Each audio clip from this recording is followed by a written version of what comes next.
Live.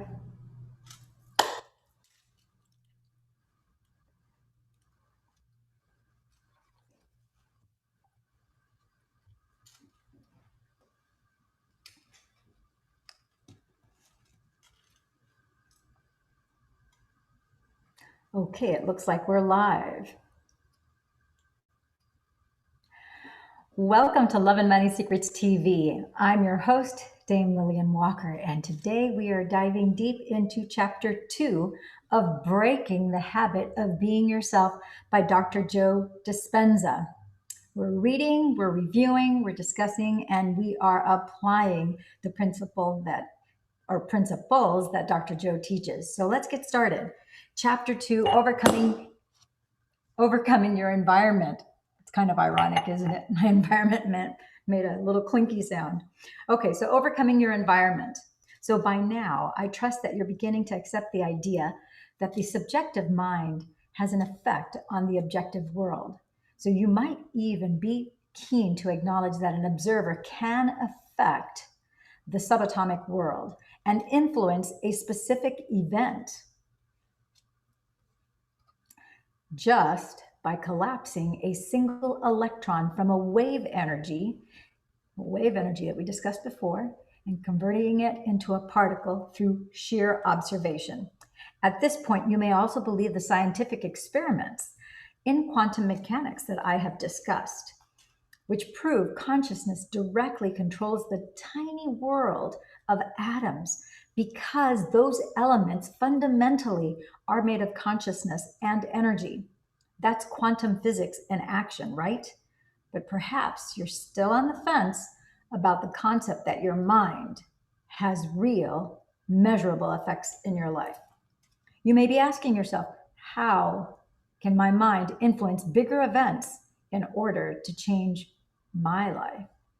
How can I collapse electrons into a specific event called a new experience that I want to embrace in some future time? I wouldn't be surprised if you're wondering about your ability to create full-size experiences in the larger world of reality. So my goal is that you understand and can see in action how there might be a scientific basis for accepting that your thoughts can create your reality. For the doubter, though, I would like you to entertain the possibility that the way you think directly affects your life. So keep revisiting familiar thoughts and feelings, and you keep creating the same reality. So if you can accept this paradigm as a possibility, then by pure reason, you would also have to agree that the following is also possible: to create something different from what you've grown accustomed to in your personal world. You have to change the way you routinely think and feel each day. So otherwise, by repeatedly thinking and feeling the same way you did the day before and the day before that, you will continue to create the same circumstances in your life, which will cause you to experience the same emotions, which will influence you to think equal to those emotions. So going out on a limb here, permit me to compare the situation to the proverbial hamster in a wheel. As you continually think about your problems, consciously or unconsciously, you will only create more of the same type of difficulties for yourself. And maybe you think about your problems so much because it was your thinking that in fact created them in the first place. So perhaps your troubles feel so real because you constantly revisit those familiar feelings that initially created the problem.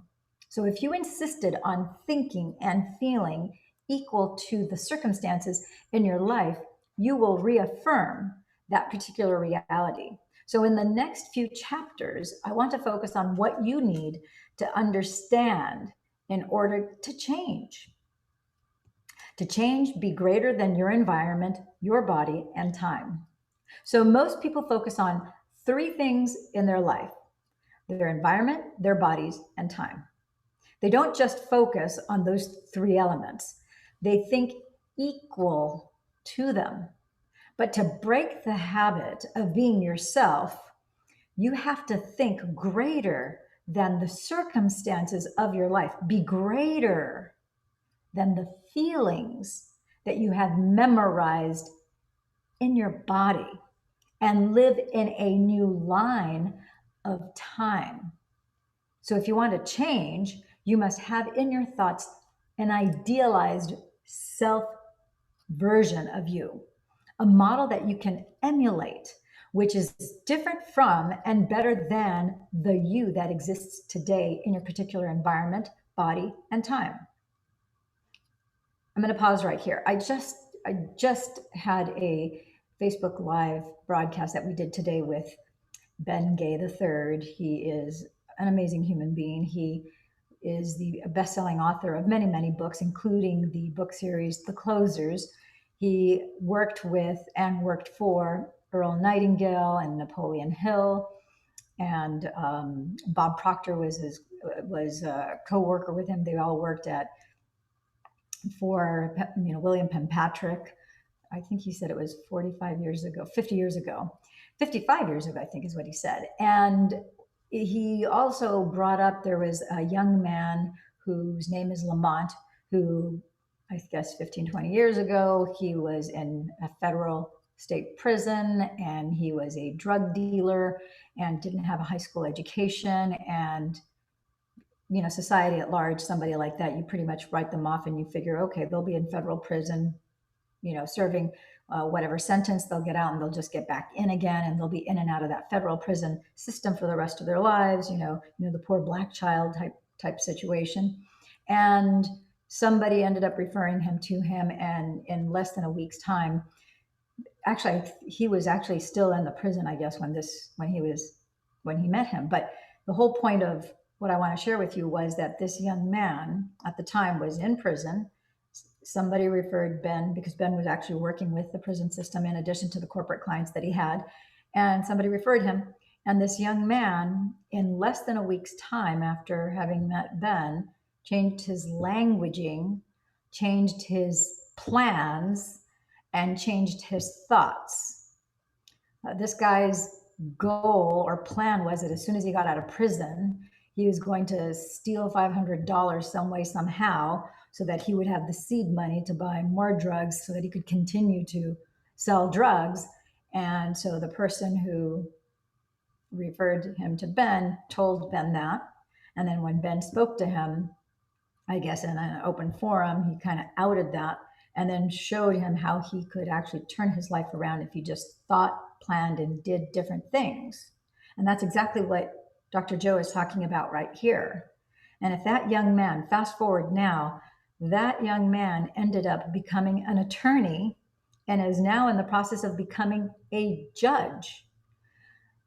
And who would have ever thought that he could have made such a transformation? And so he went from selling illegal drugs to then selling legal pharmaceutical drugs, to then eventually making the leap where he ended up going to law school, got his GED, went to college, then went to law school, became an attorney, and now is up for being potentially a judge, probably any day now. So if you want to watch that interview, that'll be probably in the next 48 to 72 hours. I'll put that up. If you go to my Facebook Live page, you'll be able to take a look at that interview. That was a Facebook Live that started at 3 p.m. today, Pacific Central Time. But it was absolutely incredible how that one life was turned around because he had a mentor that was willing to invest energy and give him guidance. And the thing is, you can do this for yourself.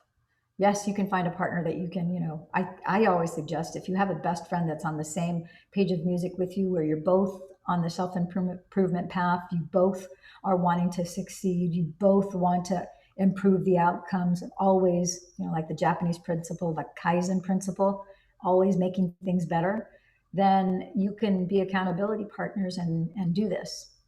So if you want to change, you must have in your thoughts an idealized self, a model that you can emulate, which is different from and better than the you that exists today in your particular environment, body, and time. Every great person in history knew how to do this. And you can attain greatness in your own life once you master the concepts and techniques to come.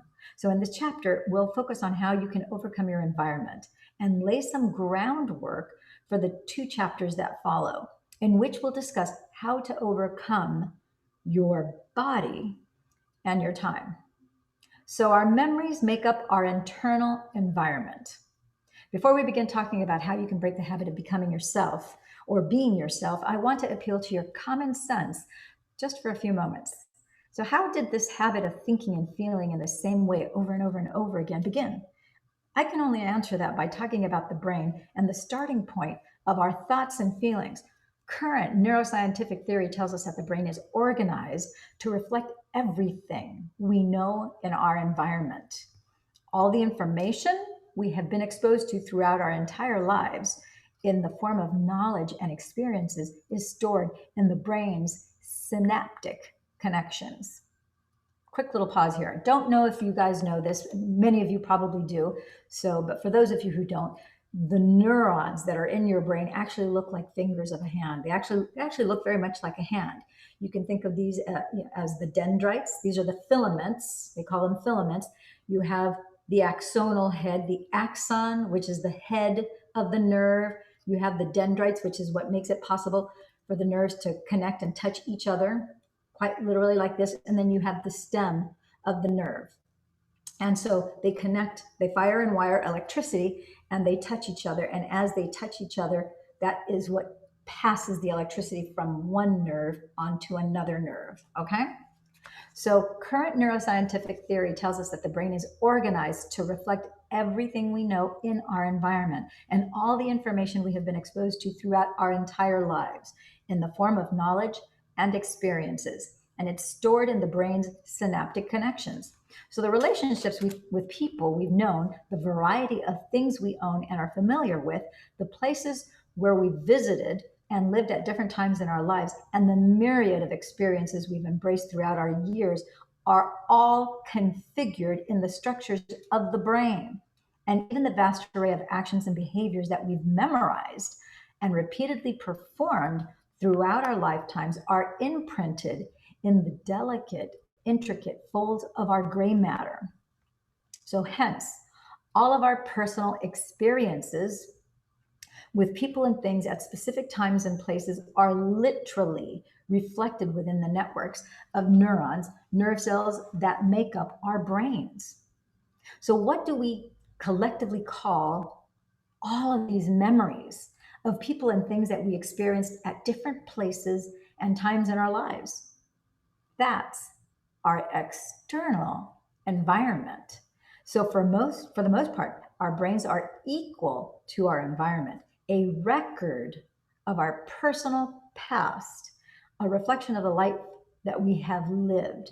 So during our waking hours, as we routinely interact with the diverse stimuli in our world, our external environment activates various brain circuits. And as a consequence of that nearly automatic response, we begin to think and react equal to our environment.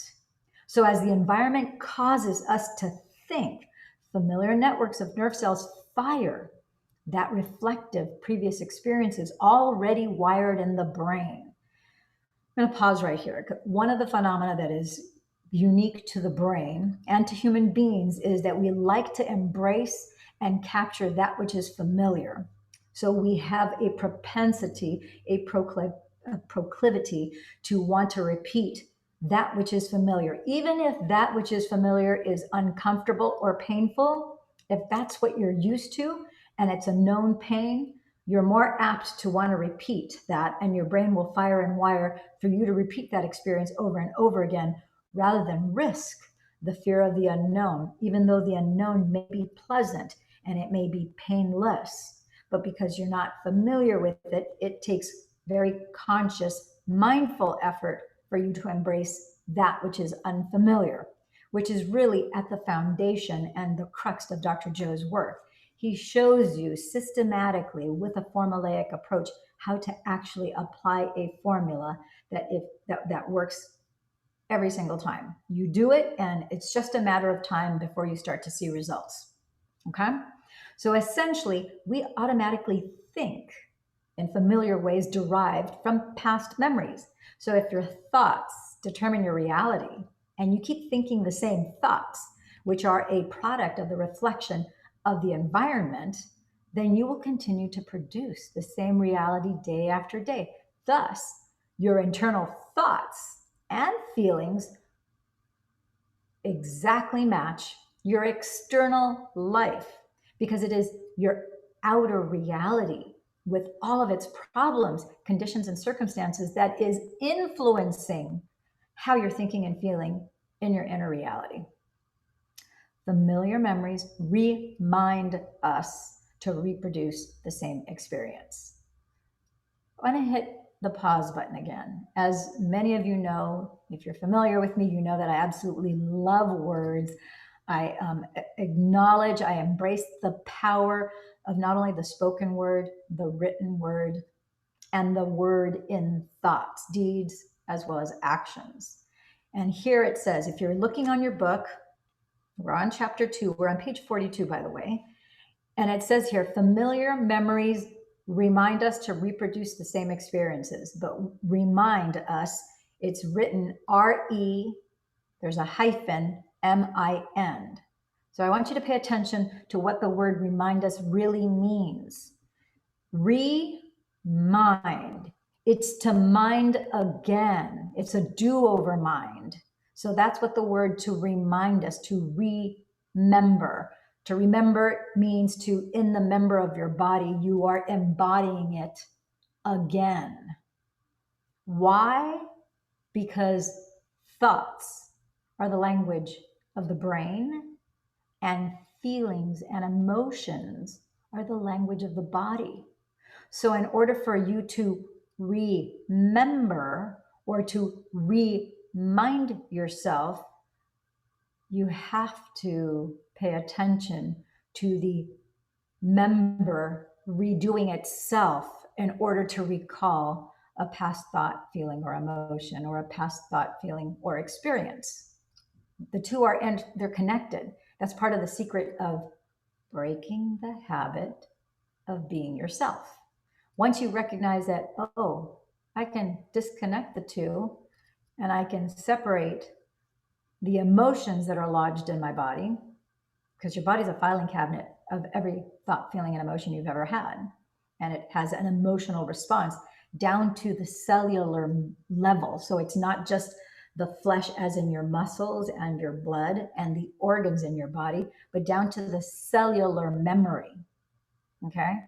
So from an atom all the way to the skin is the largest organ of the body, as you know. Being that as it may, your cells individually have its own state of consciousness, and each organ of the body has its own state of consciousness. And then the entire body as a collective has its consciousness, which you yourself have the free will to choose how to focus it on whatever it is that you, whether it's want or don't want, it doesn't matter. Whatever you focus on is going to expand. Okay? So remind us to reproduce the same experiences. So every day, as you see the same people, your boss, for example, and your spouse and kids, do the same things, drive to work, perform your daily tasks, do the workout, the same workout, go to the same places, your favorite coffee shop, the grocery store you frequent, and your place of employment. Look at the same objects, your car, your house, your toothbrush, even your own body, your familiar memories related to your known world. You remind yourself to reproduce the same sequences. So we could say that the environment is actually controlling your mind. Since neuroscientific definition of mind is the brain in action, you repeatedly reproduce the same level of mind by reminding yourself who you think you are in reference to the outer world. Your identity becomes defined by everything outside of you because you identify with all of the elements that make up your external world. So thus, you're observing your reality with a mind that is equal to it. So you collapse the infinite waves of possibility and probabilities of the quantum field into events that reflect the mind you used to experience life. So you create more of the same. There are clues here. You may not think that your environment and your thoughts are that rigidly similar and your reality so easily reproduced. But when you consider that your brain is a complete record of the past, pause button here. If you have a highlighter pen and you're following along in your own paperback or your Kindle or your iPad, I'm going to have you highlight this. When you consider that your brain is a complete record of your past, make no mistakes, friends and gems. Your brain is a complete record of the past, not even of the present or of the future. It's of the past. It records everything, whether you're conscious or unconscious. Every thought, feeling, emotion, experience, everything is logged in there. Period. It includes everything. It leaves nothing out. So when you consider that your brain is a complete record of your past, and your mind, which is not the same thing as your brain, your mind is the product of your consciousness. In one sense, you might always be thinking in the past. By responding with the same brain hardware that matches what you remember, you're creating a level of mind that is identical to the past, because your brain is automatically firing existing circuits to reflect everything you already know, have experienced, and thus can predict. Period.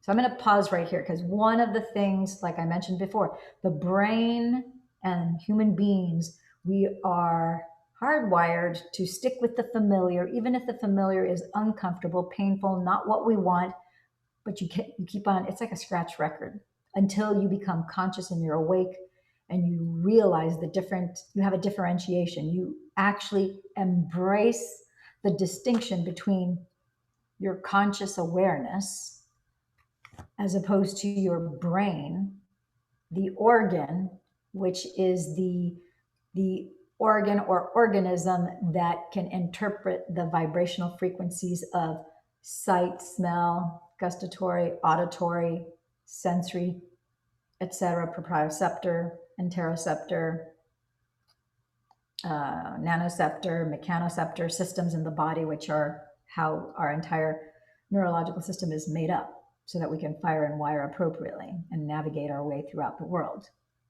Okay, so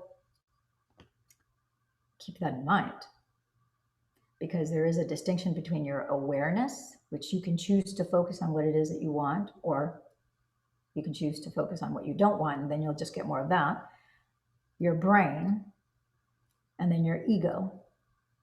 So you can now use your ego and your brain in the awareness that you are the master of it. And you are, in fact, the conscious awareness that has the free will to choose to focus on whatever it is that you want.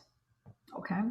So according to quantum law, which, by the way, is still working for you, whether you know it or not, you can be in ignorance of it or not. If you are in awareness of it, you are far more powerful than if you are in ignorance of it. Most people are in ignorance of it, so you're going off of a lot of default programming, unbeknownst to you.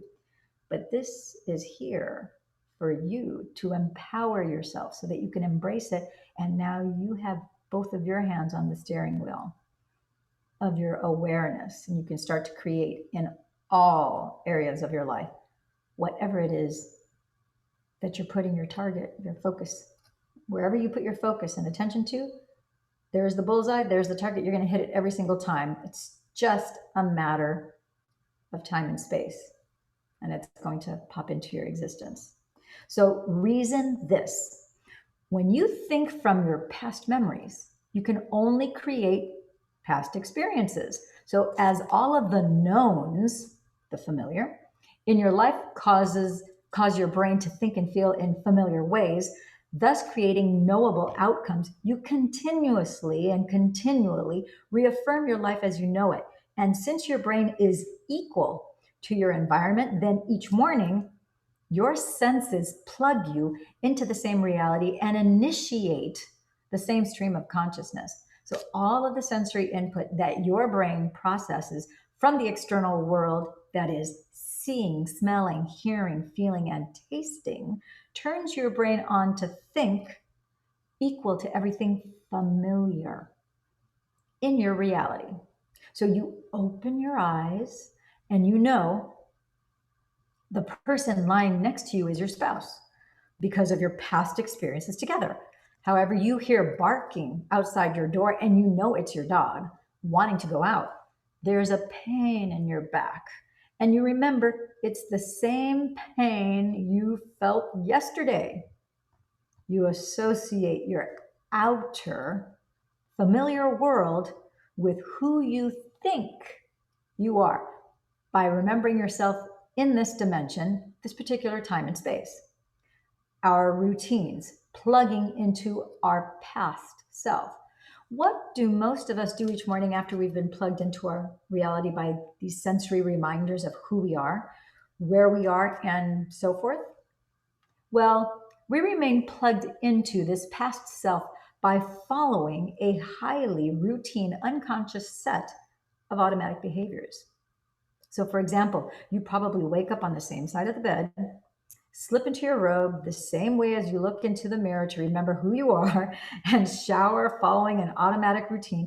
Then you groom yourself to look like everyone expects you to look and brush your teeth in your usual memorized fashion. You drink coffee out of your favorite mug and eat your customary breakfast cereal. You put on the jacket you always wear and unconsciously zip it up. And next, you automatically drive to work along your accustomed, convenient route. And at work, you do familiar things that you have memorized how to do so well. You see the same people who push your same emotional buttons, which causes you to think the same thoughts about those people and your work and your life. So later, you hurry up and go home so you can hurry up and eat, so that you can hurry up and watch your same TV show, so you can hurry up and go to bed, so you can hurry up and do it all over again. Has your brain changed at all that day? I'm going to pause right here. Now you see why it is that we call this being asleep, because there's no conscious thought. You're basically an automaton. You're like a robot that has been programmed to, like it says here, you hurry up and go home, so that you can hurry up and eat, so that you can hurry up and watch your favorite TV show or sports, so you can hurry up and go to bed, so you can hurry up and do it all over again day after day, 365 days a year for 40 hours a week for 40 years. And then you drop dead and it's all over. It sounds very depressing to me. Does that sound depressing to you? I don't know about you, but that's not what I signed up for. So guess what? That's not what I do.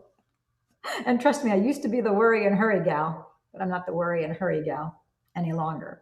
So why are you secretly expecting something different to show up in your life when you think the same thoughts and perform the same actions and experience the same emotions every single day?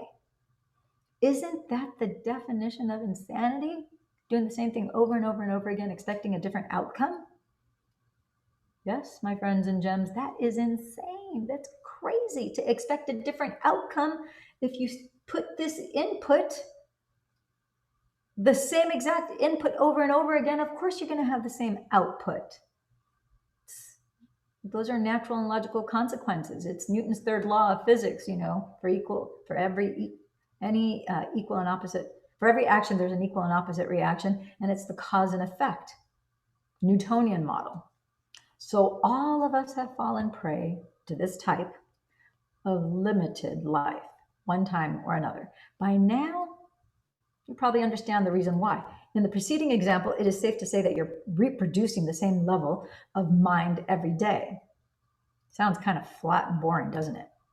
And if the quantum world shows that the environment is an extension of your mind, and that mind and matter are actually one, then as long as your mind remains the same, your life will stay status quo. So thus, if your environment remains the same and you react by thinking in the same way, then according to the quantum model of reality, shouldn't you create more of the same? Think of it this way. The input remains the same, so the output has to remain the same. So how then can you ever create anything new? You know the answer to that. So hardwired to hard times. There is another possible consequence that I should mention. If you keep firing the same neural patterns by living your life the same way each day, every time you respond to your familiar reality by recreating the same mind, that is, turning on the same nerve cells to make the brain work in the same way, you hardwire your brain to match the customary conditions in your personal reality. And be it good or bad, doesn't make any difference to the brain. The brain doesn't discriminate. Whatever the input is whatever the input is. It's absolute. There is a principle in neuroscience called Hebb's Law.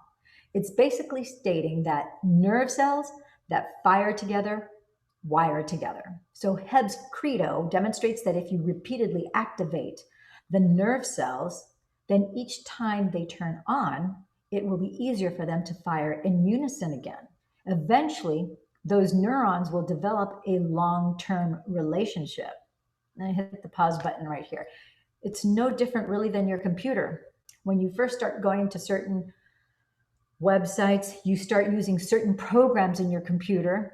Your computer, since it doesn't know what your behavioral habits are yet, it takes a little bit longer, more system resources, CPU usage, in order for it to pull from wherever it is that it's stored, because it has to do algorithms. It actually has to do many, many mathematical computations and mathematical formulations in order to pull that data from wherever it is in your computer, be it your hard drive, your external hard drive, your scan disk, whatever it is that you have plugged into your computer. Now, as you repeatedly go back, repeating the same actions, it takes less and less CPU energy, less CPU system resources, because it knows exactly the path, and it doesn't take very long for those mathematical computations.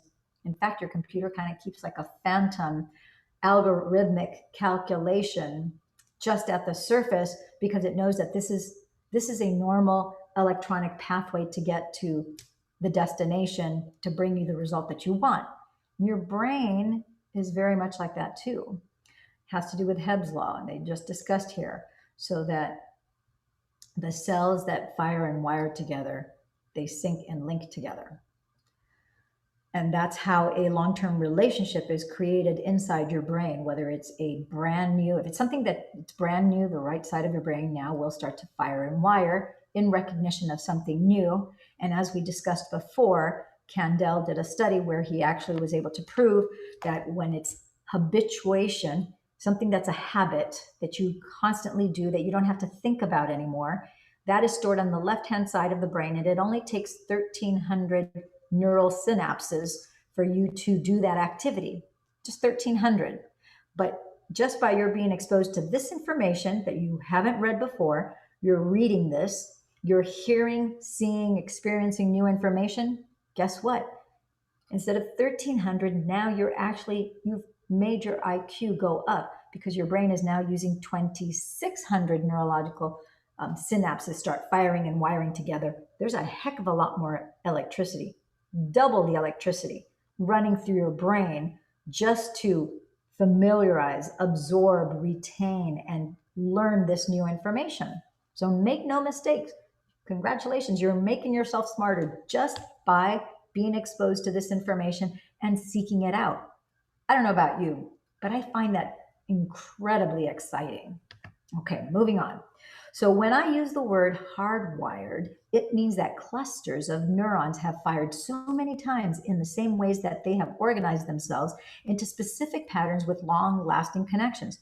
So the more of these networks of neurons that fire, the more they wire into static routes of activity. So in time, whatever the oft repeated thought, behavior, or feeling is, it will become an automatic, unconscious habit.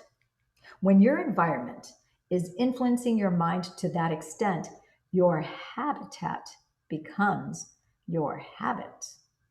So if you keep thinking the same thoughts, doing the same things, and feeling the same emotions, you will begin to hardwire your brain into a finite pattern that is the direct reflection of your finite reality.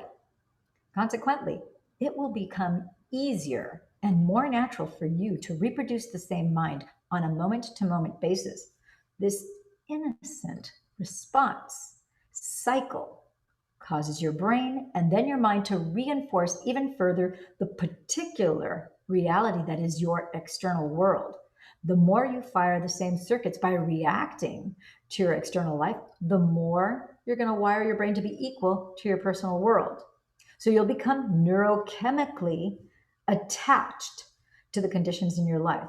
In time, you'll begin to think in the box because your brain will fire a finite set of circuits that then creates a very specific mental signature. This signature is called your personality. So, how you form the habit of being yourself. As an effect of this neural habituation, the two realities of the inner mind and the outer world seem to become almost inseparable. For instance, if you can never stop thinking about your problems, then your mind and your life will merge together as one. The objective world is now colored by the perceptions of your subjective mind, and thus reality continuously conforms. So you become lost in the illusion of the dream. You could call this a rut, and we all fall into them, but it goes much deeper than that. And not just your actions, but also your attitudes and your feelings become repetitive. So you have formed the habit of becoming yourself, and in a sense, enslaved yourself to your environment. So your thinking has become equal to the conditions in your life. And thus, you, as the quantum observer, are creating a mind that only reaffirms those circumstances into your specific reality. All you are doing is reacting to your external, known, unchanging world. In a very, very real way, you have become an effect of circumstances outside of yourself. So you have allowed yourself to give up control of your destiny. And unlike Bill Murray's character in the movie Groundhog Day, you're not even fighting against the ceaseless monotony of what you are like and what your life has become. Worse, you aren't the victim of some mysterious and unseen force that has placed you in this repetitive loop. You are the creator of that loop. The good news is that since you created this loop, you can choose to end it and recreate a new loop. So the quantum model of reality tells us that to change our lives, we must fundamentally change the ways we think, act, and feel. We must change the state of being because how we think, feel, and behave is in essence our personality. It is our personality that creates our own personal reality. So to create a new personal reality, a new life, we must create a new personality. We must become someone else. So to change then is to think greater. You have to think and act greater than our present circumstances, greater than our environment. Greatness is holding fast to a dream independent of the environment. So before I begin to explore the ways in which you can think greater than your environment and thus break the habit of being yourself, I want to remind you of something. It is possible to think greater than your present reality, and history books are filled with names of people who have done so. Men such as Martin Luther King Jr., William Wallace, Marie Curie, Mahatma Gandhi, Thomas Edison, and Joan of Arc. every one of these individuals had a concept in his or her mind of a future reality that existed as a potential in the quantum field. This vision was alive in an inner world of possibilities beyond the senses and in time. Each of these people made those ideas a reality. So, as a common thread, they all had a dream, vision, or objective that was much larger than they were. They all believed in a future destiny that was so real in their minds that they began to live as if that dream were already happening.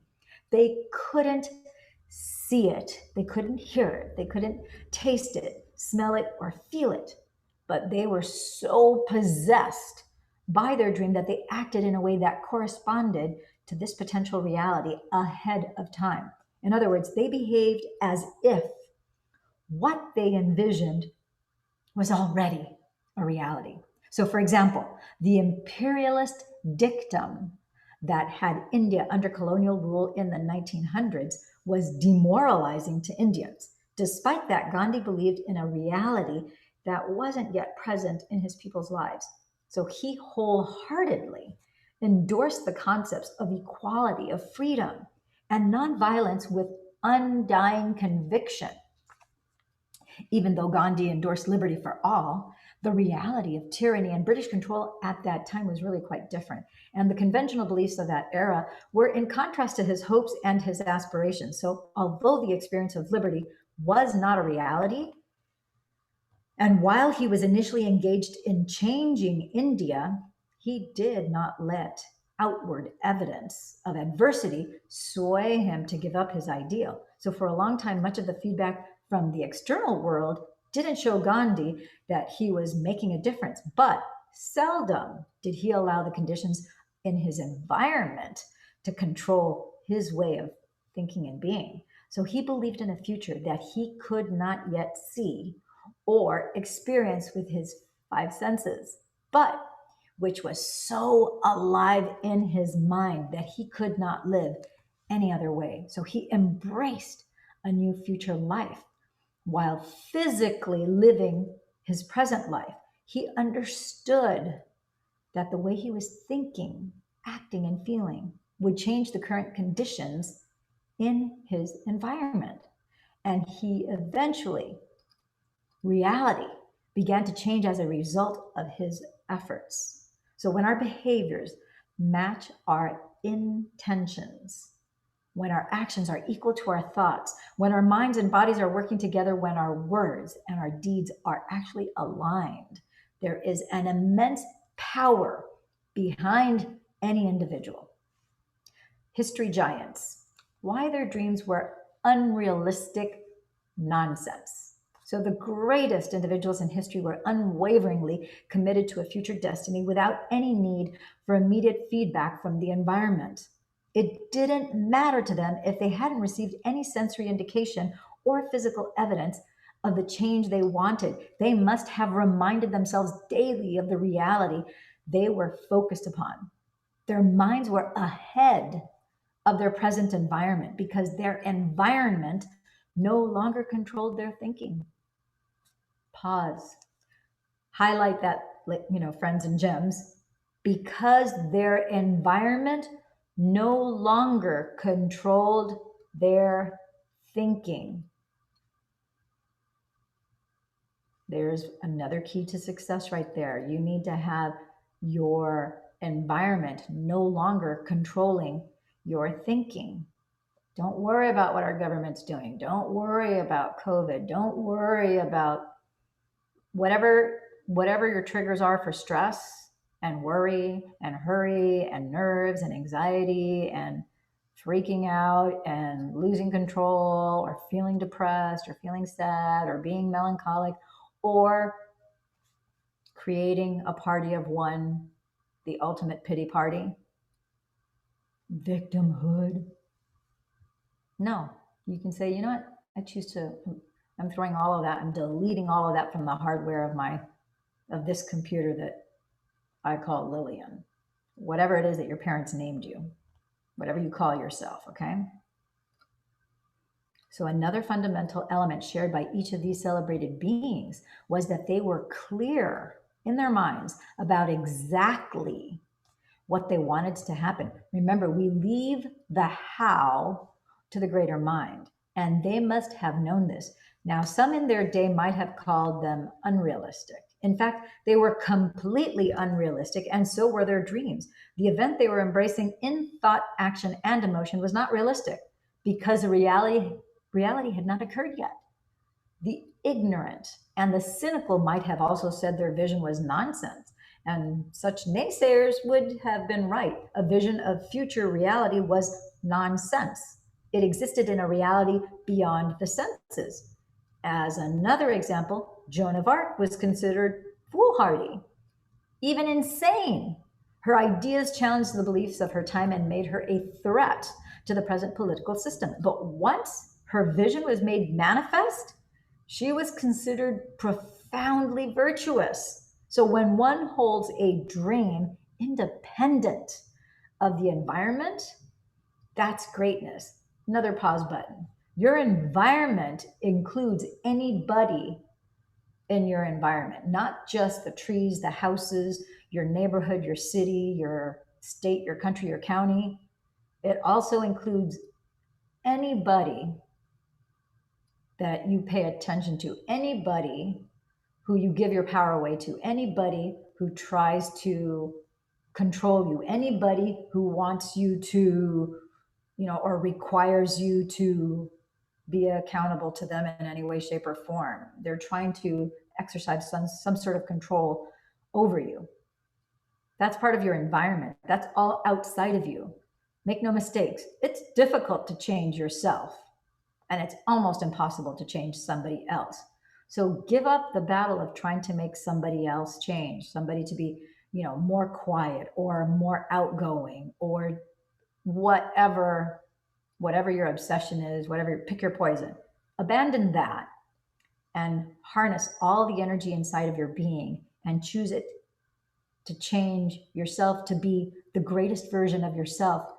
And you can abort, you can divorce, you can delete, you can put in the back burner in a non-operating system in the computer of your body, your old personality. And now you're going to embrace the most loving, the fullest expression of yourself, the most magnificent co-creator where you are able to manifest, create, explore, and enjoy some of the more wonderful aspects that this life has to offer. Wouldn't you agree that you have suffered enough, you've toiled enough, you've worked hard enough, and now you just want to bear some of the fruit of your labor? Because make no mistakes, every experience that you've had that has brought you to this moment is a stepping stone. It's part of what made you you. It brought you to this very moment in time where you and I are looking at each other through this lambrequins, this camera lens. Make no mistakes. No experience is wasted ever. It's all for your benefit, all of it. And now you're going to able to leapfrog, quantum leap, quite literally. You're going to be able to quantum leap, and you're going to be able to accomplish more in less time, things that you didn't even think were humanly possible. And you're going to be in amazement, and you're going to continue to grow and expand. So coming up, we'll see that overcoming the environment is inextricably linked with overcoming the body and time. And in Gandhi's case, he was not swayed by what was happening in his outer world or his environment. He didn't even worry about how he felt and what would happen to him, his body. And he didn't care how long it would take to realize the dream of freedom, time. So he simply knew that all of these elements would sooner or later bend to his intentions. So for all of the giants in history, it is possible that their ideas were thriving in the laboratory of their minds to such an extent that to their brains, it was as though the experience had already happened. Can you too change who you are by thought alone? Mental rehearsal, how our thoughts can become our experience. So neuroscience has proven that we can change our brains and therefore our behaviors attitudes, and beliefs just by thinking and thinking differently. So, in other words, without changing anything in our environment, through mental rehearsal, repeatedly imagining performing an action, the circuits in the brain can reorganize themselves to reflect our objectives. So we can make our thoughts so real that the brain changes to look like the event has already happened and become a physical reality. So we can change it to be ahead of any actual experience in the external world. Now, here's an example. In Evolve Your Brain, I discussed how research subjects who mentally rehearsed one-handed piano exercises for 2 hours a day for 5 days, never actually touching any piano keys, demonstrated almost the same brain changes as people who physically performed the identical finger movements on a piano keyboard for the same length of time. So functional brain scans showed that all of the participants activated and expanded clusters of neurons in the same specific area of the brain. And in essence, the group who mentally rehearsed practicing scales and chords grew nearly the same number of brain circuits as the group who physically engaged in the activity. So this study demonstrates two important points.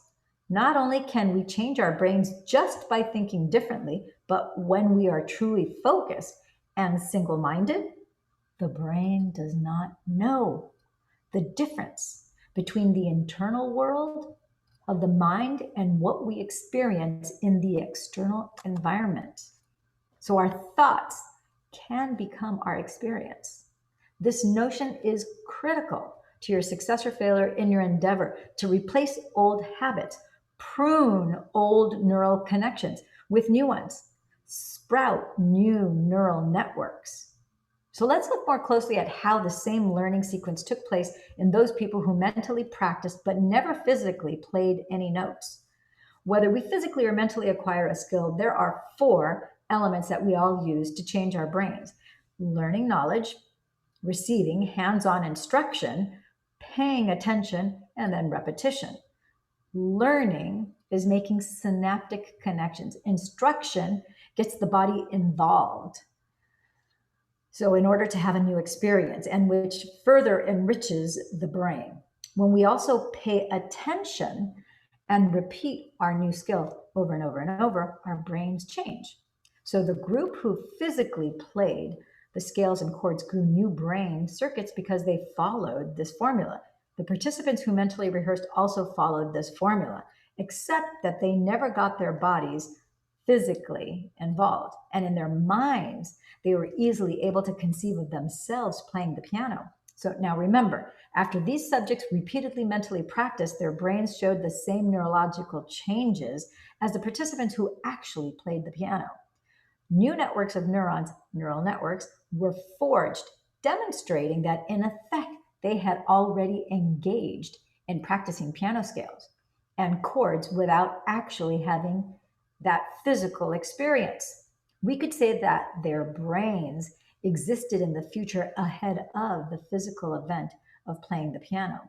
Because of our enlarged human frontal lobe and our unique ability to make thought more real than anything else, the forebrain can naturally lower the volume from the external environment so that nothing else is being processed but a single-minded thought. So this type of internal processing allows us to become so involved in our mental imaging that the brain will modify its wiring without having experienced the actual event. So when we can change our minds independent of the environment and then steadfastly embrace an ideal when sustained concentration, then the brain will be ahead of the environment. That is mental rehearsal, an important tool in breaking the habit of being yourself.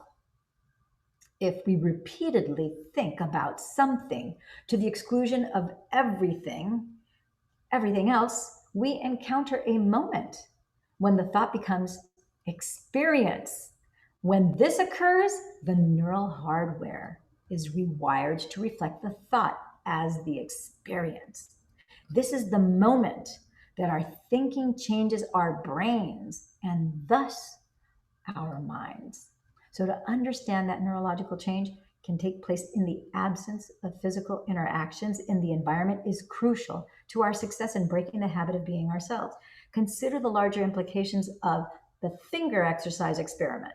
If we apply that same process, mental rehearsal, to anything that we want to do, we can change our brains ahead of any concrete experience. So if you can influence your brain to change before you experience a desired future event, you will create the appropriate neural circuits that will enable you to behave in alignment with your intention before it becomes a reality in your life. Through your own repeated mental rehearsal of a better way to think, act, or be, you will install the neural hardware needed to physiologically prepare you for a new event.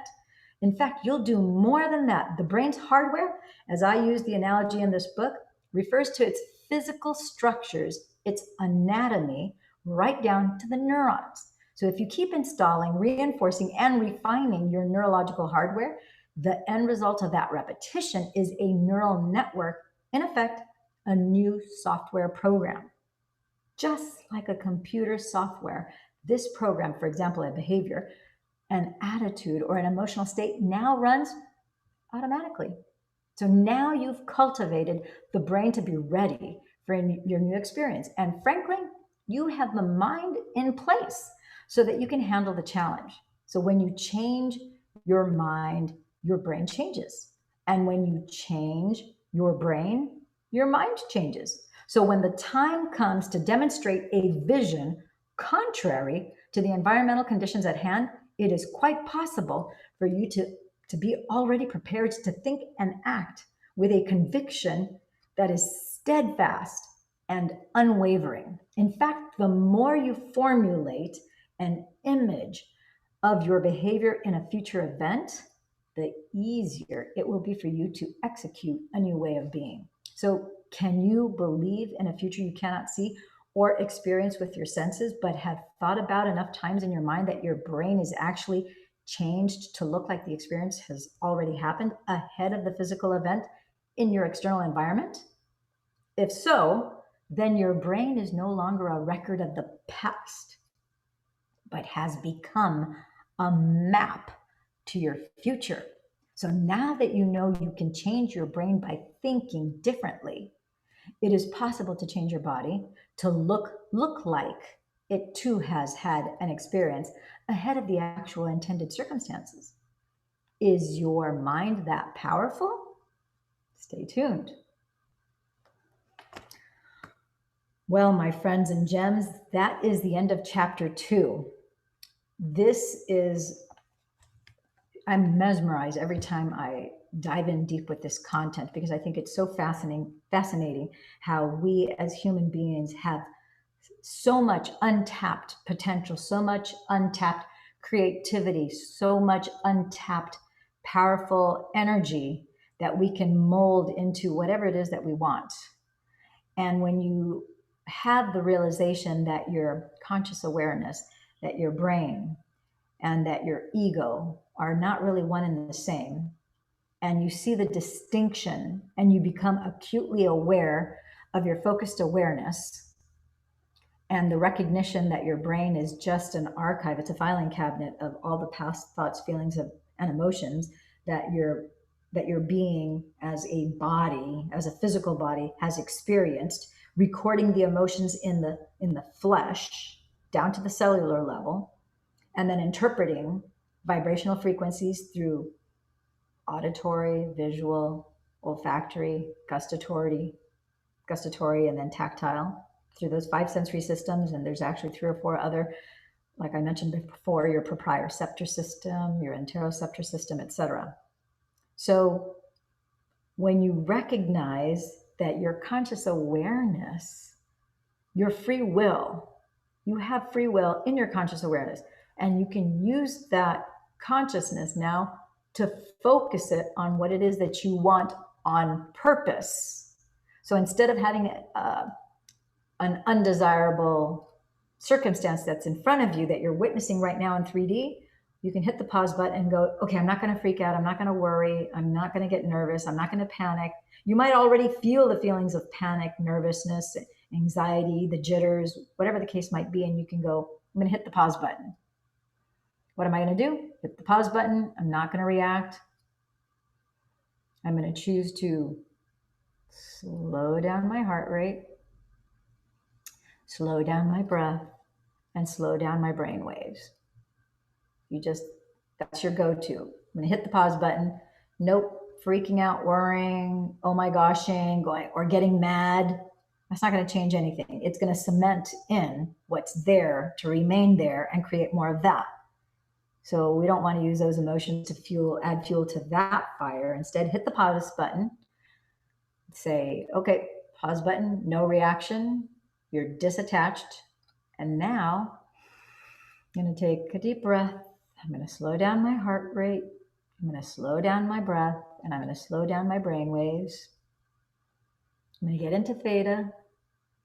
And now I'm going to take a moment to center myself, be with the conscious awareness.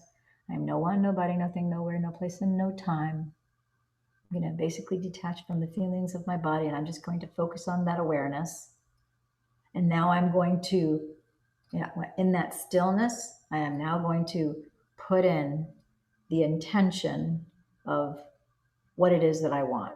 If you just got into a car accident, you're going to put yourself out of a car accident, seeing yourself in a car that is whole prior to the accident, or maybe a better one than you have right now. If you just lost a job, you see yourself saying, thank you, thank you, thank you, telling your best friend, oh my gosh, look, I landed this new job. Who would have thought that 72 hours later, 48 hours after I was let go or was fired or the company closed down, that within 48 hours I would have, and you're just daydreaming, mind casting, transurfing, transmuting, alkalizing, visualizing, pretending in your mind's eye in 5D quantum, whatever languaging resonates most with you, embrace it, take it, and use it. And then you allow yourself to have that elevated emotion of joy and of gratitude, because the way you seal the whole package is once you're like excited and you're going, oh my gosh, yes, then you're like in gratitude, yes, yes, yes, thank you, thank you, thank you.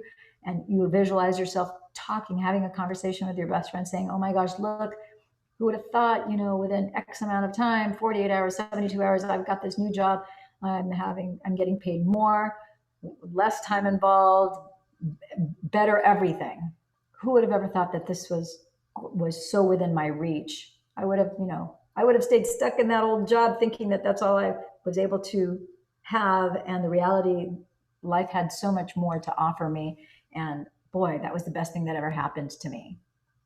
And that could be your reality. And that's what this work is all about. It could be that you're struggling with some sort of health condition, any kind of condition that you're struggling with. This is the magic. This is how you're going to turn your boat around. You're going to put your hands on the steering wheel and you're going to decide, am I going to go left? I'm going to go right. First thing you need to do is you need to know what it is that you want. And I will reveal to you that one of the things that maybe it's about 20 years ago now. Yeah.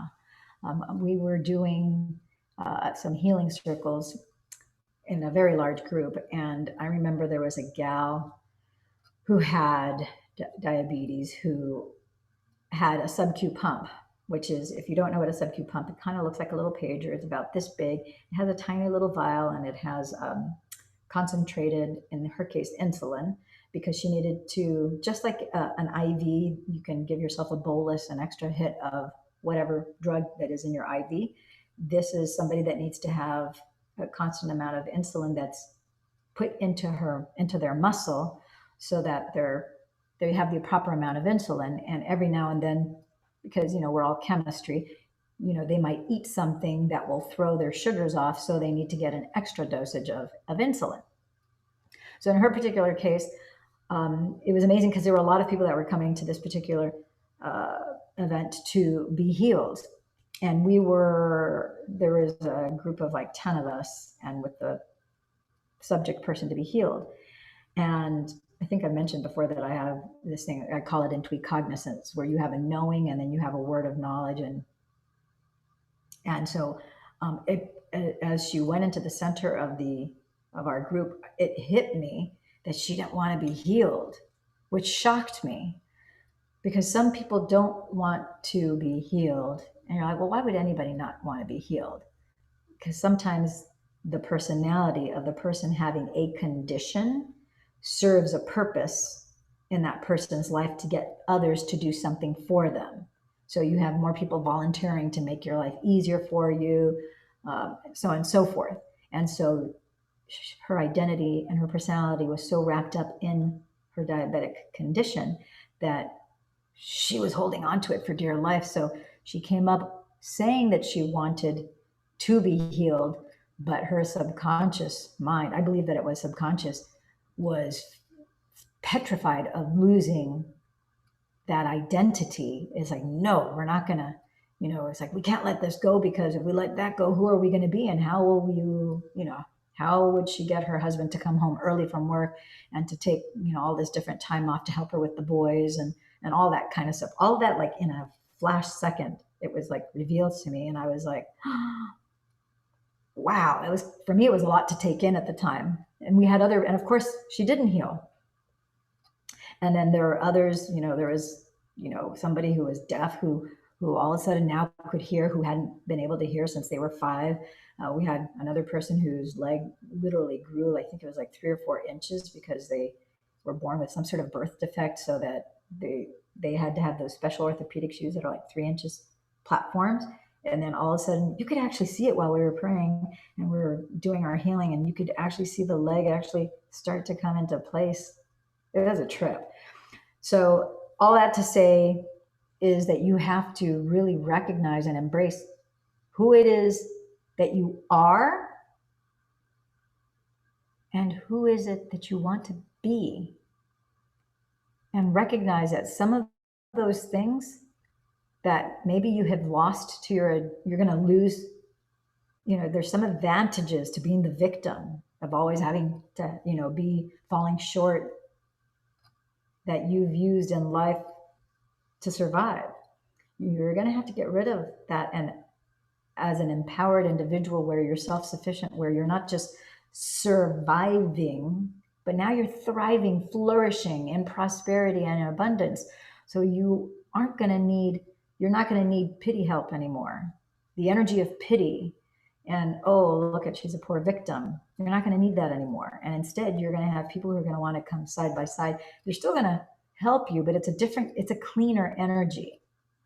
So think about that. If that resonates with you, it could be that might be part of your history and part of the mystery of who you are. And maybe it's a role that you might be sick and tired of being sick and tired. You may want to check out the lyrics to the breakup song by Francesca Battistelli. And she talks about just, drawing a line in the sand and saying, you know what? I've decided that I'm breaking up with fear. That's it, plain and simple. Fear, you don't own me. You don't have any part of my history anymore. That's it. I'm done with fear. And her recognition and embracing of recognizing that she doesn't have to walk side by side with fear, or having fear on her back 24/7 doesn't have to be part of her reality anymore. And so she shed that and let it go. It's a fantastic song. If you're not familiar with it, go on YouTube. I think, in fact, I think in chapter 10 of Breaking the Habit, no, not Breaking the Habit, Becoming Supernatural, is either chapter 10 or chapter 11, we talked about that. And we also talked about it in chapter 2. So you can see the video, but you can just go to the YouTube channel. The breakup song, Francesca Battistelli. And I think you'll enjoy the lyrics. And I think they'll speak to you. So that's it. Thank you for tuning in, tapping in, turning on to Love and Money Secrets TV. I'm your host, Dame Lillian Walker, and I am just very honored to be able to share this material with you. If you have any questions, comments, and concerns, please make sure we're using this YouTube channel as an online classroom. I read all of the comments. I reply to everybody. If you have any questions, comments, or concerns, be sure to write whatever comments. If you'd like to see more of or less of something, let me know. I'm open to hearing from you guys. And thank you for those of you who have made some donations. That's been very unexpected. What a pleasant, such a wonderful surprise. So thank you, thank you, thank you very much for that. I really appreciate that from the bottom of my heart.